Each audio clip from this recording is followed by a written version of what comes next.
PCC chief Jitu Patwari पहुंचे गुना, बोले मैं कार्यकर्ता हूं, मेरी रक्षा आपको करनी है। जयवर्धन सिंह ज्यादा गुणी हैं। पीसीसी अध्यक्ष जीतू पटवारी शुक्रवार को गुना पहुंचे। यह कार्यकर्ता सम्मेलन में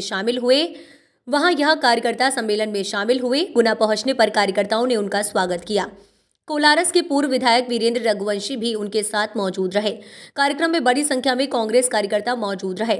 बता दें कि प्रदेश अध्यक्ष बनने के बाद जीतू पटवारी का ये पहला गुना दौरा है। इसको लेकर कई दिनों से तैयारियां चल रही थी। गुना पहुंचने पर हनुमान चौराहे, स्टेशन तिराहे सहित अन्य जगह उनका स्वागत किया गया। पीसीसी चीफ जीतू पटवारी ने कहा कि जितनी साफ गोई से हमारे लोग बात कर लेते हैं, उतनी साफ गोई से भाजपा के लोग नहीं कर पाते। जीतू पटवार और जयवर्धन सिंह जैसे 10-15 चाहिए, तब जाकर प्रदेश में परिवर्तन आएगा। दिग्विजय सिंह पिता तुल्य हैं, लेकिन उनसे ज़्यादा गुणी जयवर्धन सिंह हैं। हम हारे हैं, इसका दुख है, दर्द है। मुझे इस बात की चिंता है कि हमारा जो 8% वोट भाजपा के पास चला गया है, उसे कांग्रेस की तरफ वापस कैसे लाया जाए। युवा पार्टी बनानी है, पर बुजुर्गों के सम्मान के साथ, उनके सहयोग से, उनका दरकिनार करके नहीं, उनका अपमान करके नहीं। हम भाजपा नहीं हैं। सबने माना, एक देश के नागरिक ने माना। किसी ने नहीं कहा कि ये कोर्ट के फैसले को सबने आत्मसात किया। मैं मानता हूं कि जब कोर्ट के फैसले को सबने आत्मसात किया तो भगवान राम का मंदिर निर्माण हो रहा है। तो आज सरकार बीजेपी की सरकार है, तो नेचुरल है, स्वाभाविक है, वो क्रियाकलाप करेगी। ये इसके हम कोई बात या विरोध या पक्ष की बात नहीं। जहां तक वहां जाने का सवाल है, 5,00,000% हर राम को मानने वाले को जाना चाहिए। हम भी जाएंगे, सब जाएंगे, हमारे नेतृत्व भी जाएगा, कोई ने मना नहीं किया है। और जहां तक भगवान पर कब जाएंगे, जब मूर्ति की स्थापना हो जाएगी, प्राण प्रतिष्ठा डल जाएगी। ये आपके और मेरे ऊपर है कि हम कब जाएं। मैं चाहता हूं 1 लाख से ज्यादा कांग्रेसी जाएंगे। जब मंदिर पूर्ण हो जाएगा 1,00,000% जाएंगे, बार जाएंगे, हर बार जाएंगे। पर भारतीय जनता पार्टी कहती है कि आ जाना है तो आना है। कितने लोग हैं ऐसे जिनके घर इस 10 साल में 1 मंजिल से 4 मंजिल हो गए। कितने लोग हैं ऐसे जो अपनी खेती बाड़ी करते हैं, उसमें सिर्फ घर ही चला पाते हैं कि और जमीनें खरीदी होती हैं। कितने लोग हैं ऐसे, कितने किसान हैं।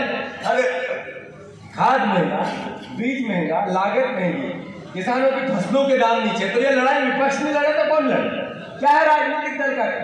यही है। तो मैं फिर से आप सबसे अनुरोध करता हूँ, ये गुमराह नहीं होना है। हमारा दायित्व है, हमारा धर्म है कि हमें जो घोषणा पत्र भारतीय जनता पार्टी का, वो हमारे हाथ में होना चाहिए।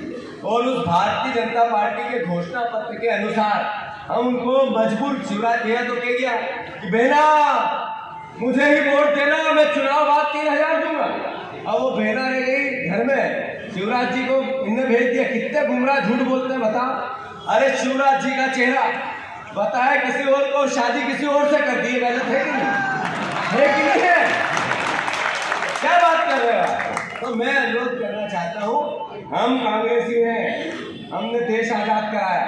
जब अंग्रेजों का शासन था, कोई नहीं मानता था कि अंग्रेज यहाँ से जा सकते हैं। उनकी ऐसी सेना थी, ऐसा ही कलेक्टर था, ऐसी व्यवस्थाएं थी। और जैसे ही अंग्रेज अधिकारी आते थे, सब जय करते थे, लेट जाते थे। फिर भी कांग्रेस के विचार ने, महात्मा गांधी के विचार ने, हमारे संस्कार ने देश को आजाद कराया। हमारे संस्कार ने देश की उन्नति की है और सब में शहादत दी है। अब लोकतंत्र की रक्षा करनी हो, लोकतंत्र को मजबूत करना हो, देश की आन बान शान के लिए अपने आप को निछावर करना, तो कांग्रेस ही करेगा। रही बात आप सबकी संगठन की, एकता की, आप सबके अंदरूनी भावनाओं की, मैं कोई लोग कहते हैं तुम मंदिर में मत घुसो।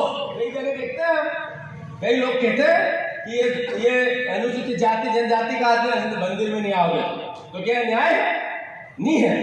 मैं समझता हूँ अन्याय है, तो ये किसी पे पाबंदी थोड़ी हो सकती। 100% मैं सब कांग्रेसियों को दिमाग से निकाल देना चाहिए।